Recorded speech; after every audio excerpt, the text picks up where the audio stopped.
सोचिए, जो रकम इतने सालों की मेहनत से जमा की गई है, क्या वो हर महीने एक तनख्वाह की तरह मिल सकती है?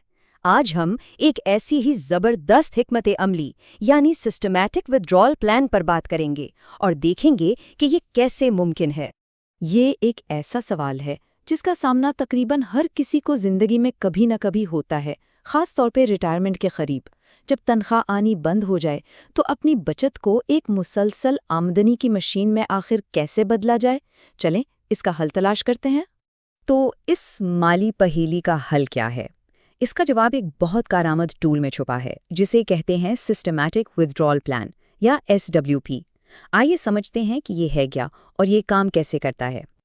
देखें, जब एक फ़ाल आमदनी का जरिया नहीं रहता तो रोज़मर्रा के अखराजात जैसे कि बिल, घर का राशन और दूसरी ज़रूरियात के लिए पैसों का इंतज़ाम करना एक मसला बन जाता है। ऐसी सूरत हाल में एक ऐसे सिस्टम की ज़रूरत पड़ती है जो जमाशुदा रकम से खुद ब खुद बैंक अकाउंट में पैसा भेजता रहे, बिल्कुल वैसे ही जैसे महीने के महीने तनख्वाह आया करती थी। अच्छा, अगर सिस्टमैटिक इन्वेस्टमेंट प्लान या SIP के बारे में सुना है तो SWP को समझना बहुत ही आसान हो जाएगा। बस ये समझ लें कि SWP SIP का बिल्कुल उल्ट है। वो कैसे? चले देखते हैं।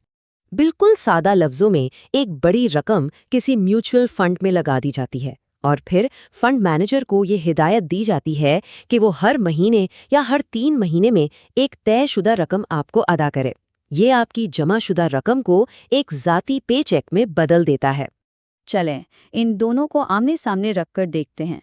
SIP का मकसद है दौलत बनाना, जिसमें बाकायदगी से पैसा लगाया जाता है, यानी पैसा अंदर जा रहा है। इसके बिल्कुल बरक्स SWP का मकसद है आमदनी पैदा करना, जिसमें जमाशुदा रकम से बाकायदगी से पैसे निकाले जाते हैं, यानी पैसा बाहर आ रहा है। ये एक सादा सा फ़र्क है जो पूरे कॉन्सेप्ट को वाज़े कर देता है।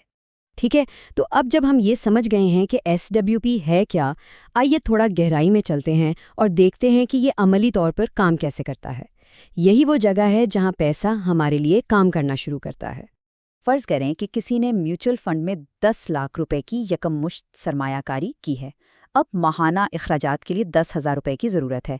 आइए देखते हैं कि SWP इस सूरत हाल में कैसे काम करेगा। ये पूरा प्रोसेस 4 आसान मरहलों में होता है। पहला, रकम लगाई जाती है। दूसरा, फंड को बताया जाता है कि कितनी रकम और कब चाहिए। तीसरा, फंड हर महीने इतने यूनिट्स बेचता है कि 10,000 रुपए मिल जाएं। और चौथा और शायद सबसे अहम नुक्ता वो ये है कि जो बाकी रकम है यानी 9,90,000 रुपए, वो अब भी मार्केट में इन्वेस्टेड रहती है और उसमें मजीद इजाफा भी हो सकता है। हर मालियाती हिकमत अमली की तरह SWP के भी अपने फ़ायदे और कुछ खतरात हैं। तो एक समझदारी पर मबनी फैसला करने के लिए इन दोनों पहलुओं को समझना बहुत ज़रूरी है।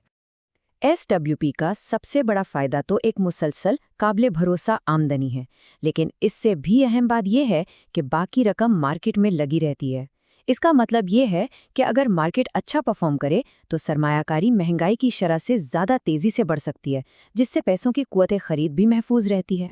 लेकिन दूसरी तरफ कुछ खतरात भी हैं। मार्केट में उतार चढ़ाव का मतलब है कि अगर मार्केट गिरे तो वही 10,000 रुपये हासिल करने के लिए ज़्यादा यूनिट्स बेचने पड़ेंगे, जिससे असल सरमाया तेज़ी से कम हो सकता है।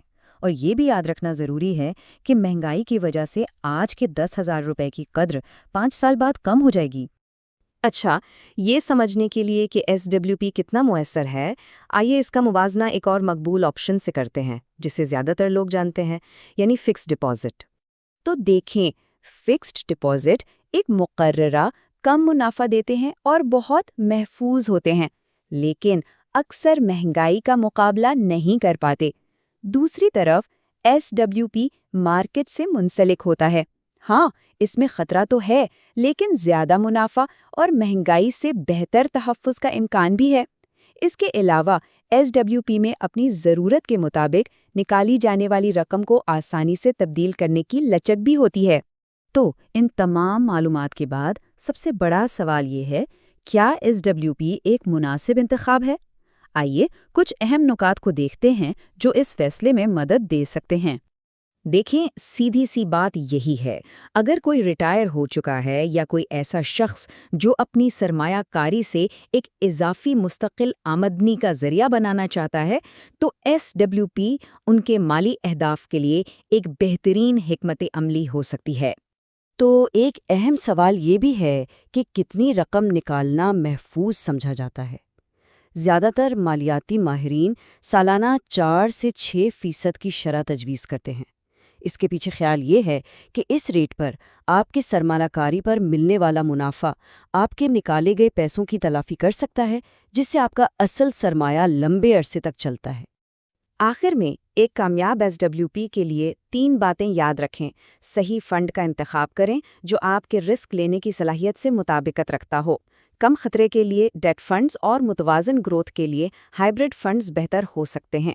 اپنی نکالنے کی شرح کو پائیدار رکھیں اور اپنے پلان کا باقاعدگی سے جائزہ لیتے رہیں تاکہ یہ یقینی بنایا جا سکے کہ یہ اب بھی آپ کی ضروریات کو پورا کر رہا ہے۔